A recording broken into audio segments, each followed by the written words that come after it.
Hi everyone, my name is Laurie Pasteryak and I'm coming to you today from the Fairfield Museum's Creating Community exhibition, where today we're going to be talking a little bit about these old things here, the two portraits behind me.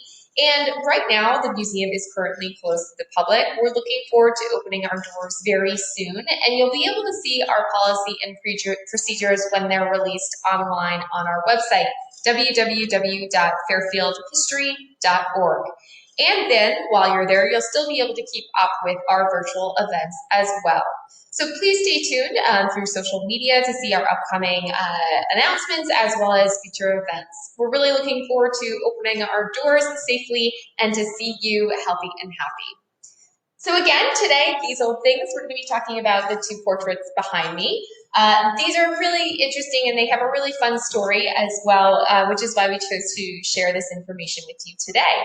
So the two portraits are of Abraham Gould Jennings and John Gould Jennings. They were both painted in about 1820 to 1822, and their history is really interesting, number one, because they were not painted here in America. They were not painted by an American European style artist, and they were actually painted in China by a Chinese artist, but in the European American Western style. And there are several reasons for that, and we're going to talk a little bit about, number one, the father-son relationship about the two gentlemen behind me, but also about their relationship with overseas and what happened, and why these two portraits are here in the museum today. So this is the portrait of Abraham Gould Jennings. You'll notice that there is a shadow across this from one of the cases in the gallery. I apologize for that. But this image of Captain Abraham Gould Jennings was painted in about 1820.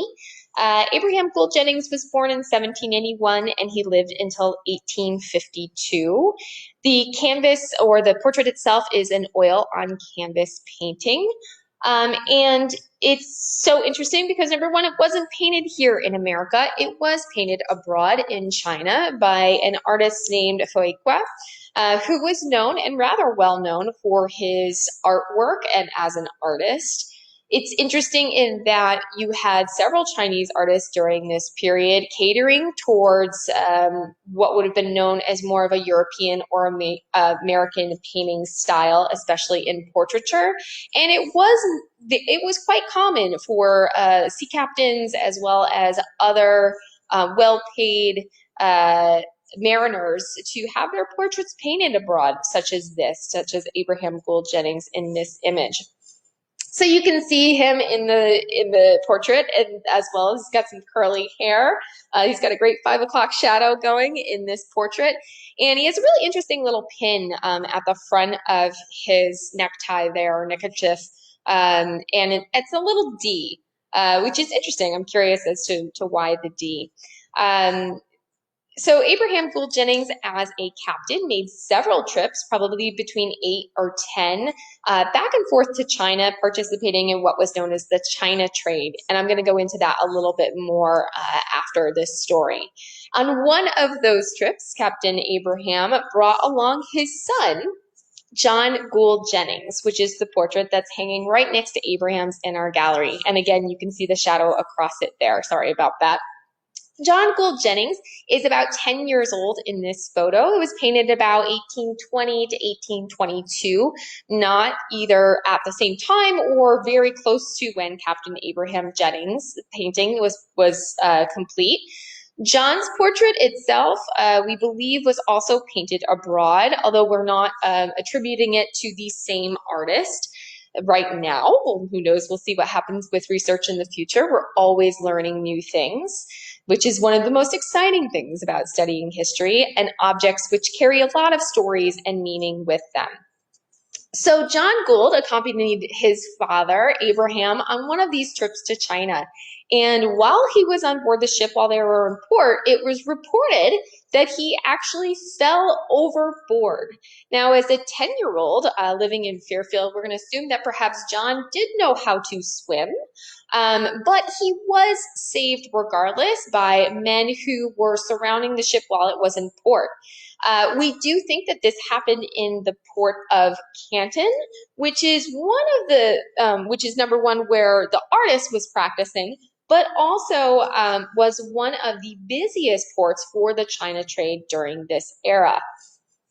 John was saved, he was rescued and brought back on board. And, we look back at these portraits of happening during this time period that, this young man, this very, very young boy was traveling with his father abroad and seeing and experiencing all of these new things and new people and the engage of trade, as well as living aboard a vessel that was sailing across the ocean in a time in which we do not have the conveniences of maritime travel that we have today.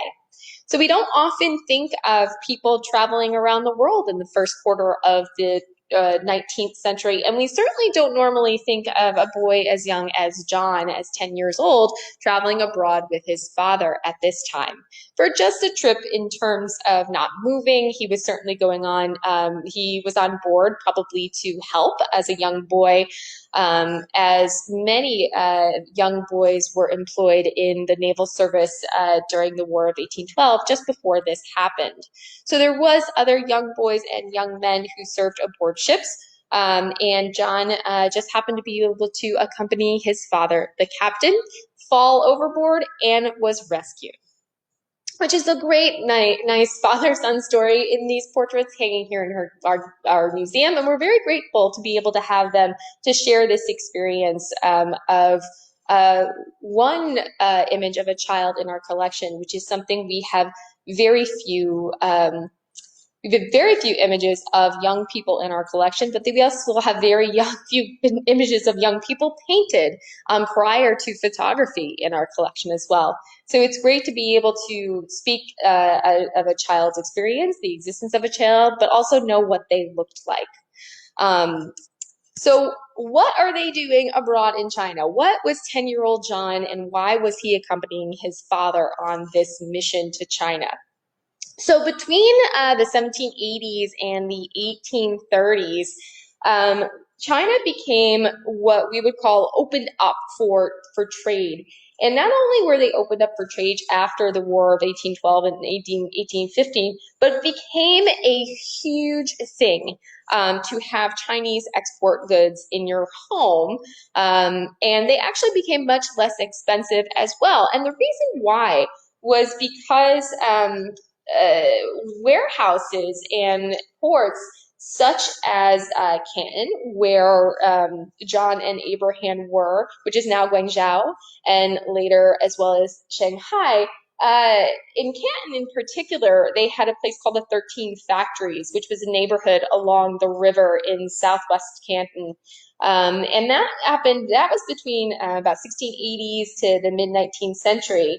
And the warehouses and stores were the only legal site for most trade in China between the 1760s and the 1840s. So items like silver and lacquerware, ivory, pearl, and porcelain, as well as artwares, were actually being made in industrial-style workshops that actually employed low-paid artisans to create the wares. So what you're looking at here is almost like the size of a business card holder, and it is silver filigree, but it's also in its own little case lined with silk. And this is one of those products that would have come back from one of these amazing Chinese craftsmen who were quite adept at their skills and their crafts. But also, like the portraits, really good at copying Western artistry. However, the Chinese officials kept tight control on this commerce and only authorized a number of merchants to trade directly with both European and American captains and ships. Unfortunately, in 1822, this 12 factories or 13 factories in China actually burned down in a spectacular fire.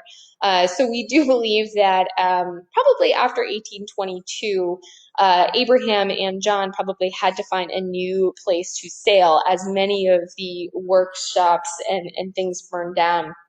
And it's really interesting to think about how China has emerged in the decade as one of the world's largest and fastest growing economies and now has surpassed others. But it does make sense to think about how China and the US engaged in commercial activities such as this trade for centuries before we're seeing today. And they were cementing these commercial activities and relationships between the European powers, between here in America, at the time when America itself was only a fledgling country, learning its finances and developing its own economy as well. So John and Abraham eventually, of course, made it back here to the U.S. and bringing lots of goods. We have several items in our collection from the Jennings family that came that are Chinese export wares, and it does speak to how international Fairfield was during that time period. Especially the ports. You had seaports were one of the most diverse areas, as well as the most equal opportunity employment for people who were looking to work abroad. So with that, we are going to wrap up today's This Old Thing. Thanks so much for joining me. If you have any questions or any thoughts or suggestions, please do comment and ask below. I'm more than happy to answer your questions or your concerns. And we're looking forward to, again, seeing you soon. Thanks so much. Visit us on www.fairfieldhistory.org for more information. Thank you. Bye.